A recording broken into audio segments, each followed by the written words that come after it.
Hey, everybody. Oh boy, I tell you, I got a heavyweight today. This lady is an internationally known artist, painter. Oh, and the big people in America collect her work. But that's not necessary. We're going to talk a little bit about that, but we're going to talk about something that's going to really surprise you because she know good folk. She know big people, right? Uh, I'm Anthony Brogdon. Excuse me for not saying it the earlier thing because I'm just so excited that she, got on with me. But I'm Anthony Brogdon. You with Strong Inspirations, where one of the taglines I say is we give it to you straight, no chaser. I don't tell a story, I let them tell it. And what I do is try to find people because they know what they know to tell it so that we can keep this Black history going strong and alive, right? So hit the subscribe button, hit the like button on the video, hit the notifications button so you get a bing whenever there's a new video come up. And I'm telling you, I do 3 or 4 of them a week. It's going strong on Strong Inspirations. And then tell somebody about the channel. Let's grow together, right? And then you might know I got a movie out that's really done very well and still is. It's called Business in the Black, The Rise of Black Business in America. I interviewed a bunch of people whose family owned a business in the early 1900s. I talk about slaves learning how to read and write, Black folks who owned businesses in the 1800s up through the 1960s. The movie is so good, I kept going. I wrote a book on it. And the book has 200 facts. Same concept as the movie, but it's just more broad in terms of what I cover. And both of them are on Amazon, and they're on my website, Inspirations by Strong. Everything I do is strong, which stands for strength, tenacity, resilience, and a sense of oneness, nobility, and grace. Oh my God, that's strong for you. But let me bring on our guest. Look at that. You're gonna see the beautiful artwork because she's an artist. Sister, tell us your name and a little bit about yourself. Well, hello, Anthony. Thank you for having me on the show. My name is Habiba Owens-Burns. I'm a Detroiter, born and raised in Detroit. I'm a visual artist, and I'm known for my collages mainly. I've been on television, I've been in movies. I know some important people that collect my work, and I'm just doing what I love to do.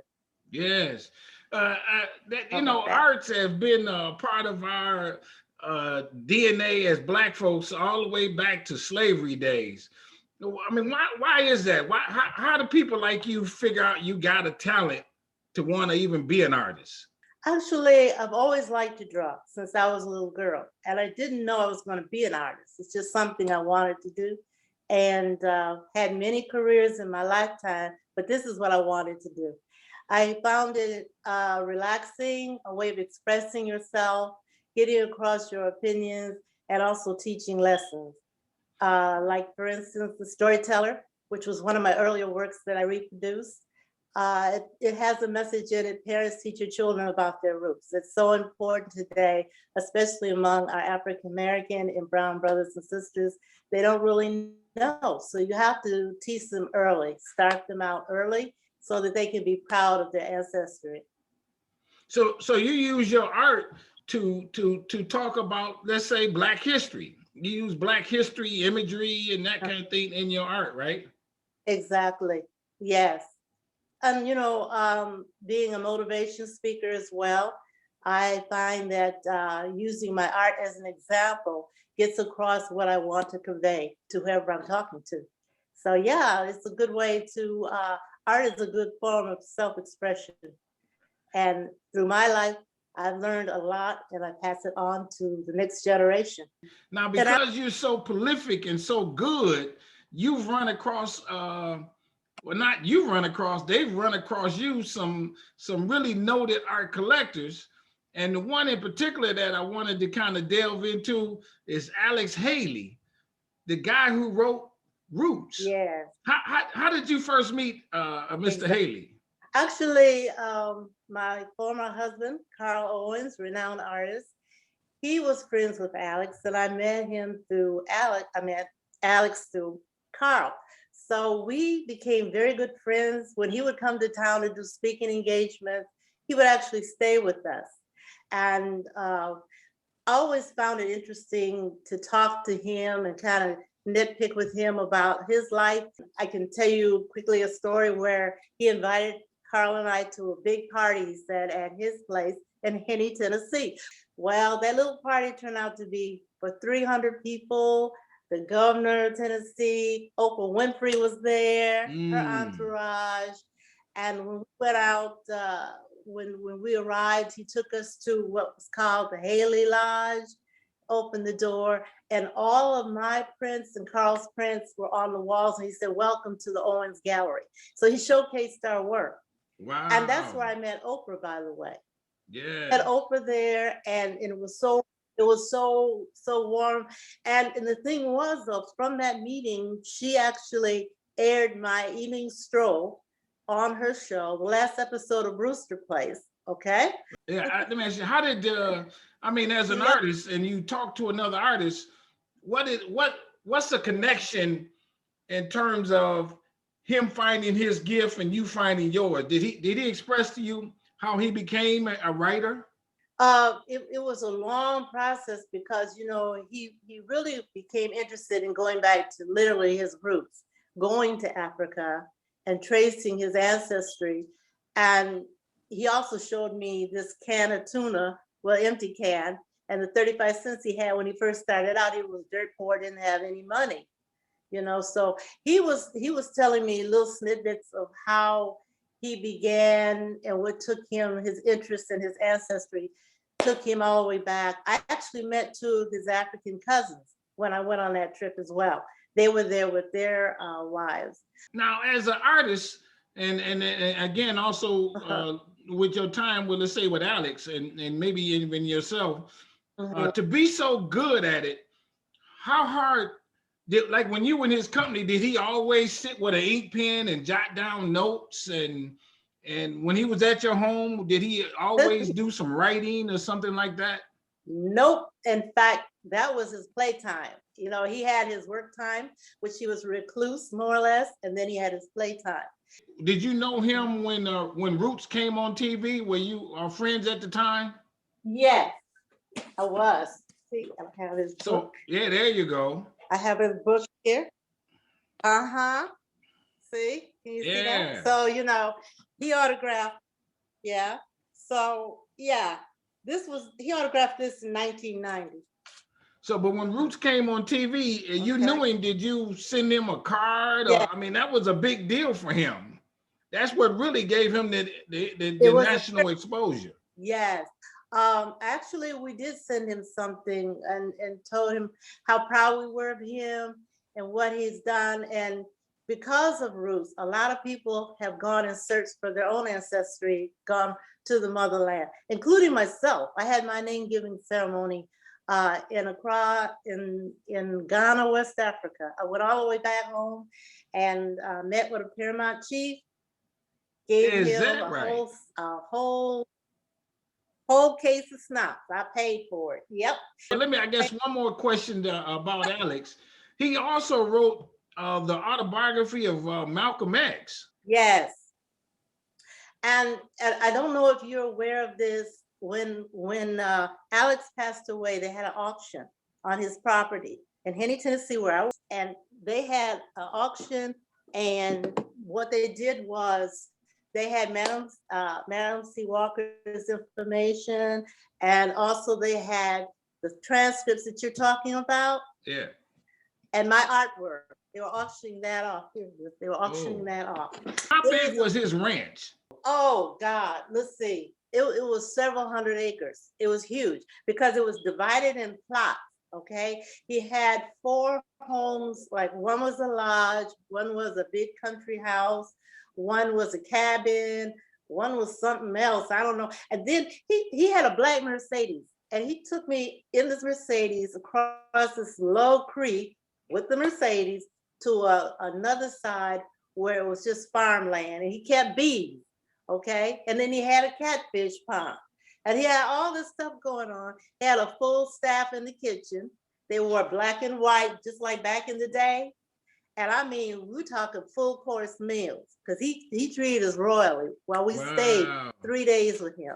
We stayed Was that with him. was his Yeah. property?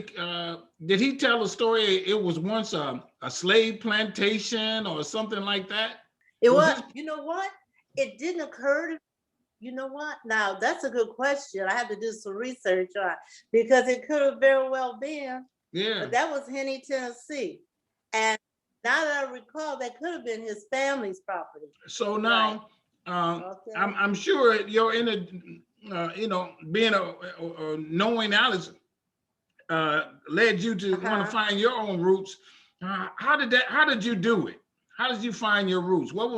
How did you start off, and how did you end up finding and going all the way to Africa? Had some friends. I have a good friend that is from Ghana. Okay, Lydia Richardson is her name, and her husband. And they first took me to Africa. Carl and I went together, and I made 12 trips in that time period. And I decided, because I had a name giving ceremony in Detroit, but I wanted to go home. I wanted to go all the way to Africa and have one. So that's what I did. But for me personally, I went to Nigeria and located my people from the Fulani tribe in Nigeria. Okay, so, and they looked just like me. They were nomads. No, I went to Africa with my girlfriend Lydia, who's from Ghana, and her father was a chief at that time. He was still living, and she helped me. She helped me find through through records going back. Okay, they kept records for a certain length of time. You have living in Africa, you have written records, and then you have verbal records.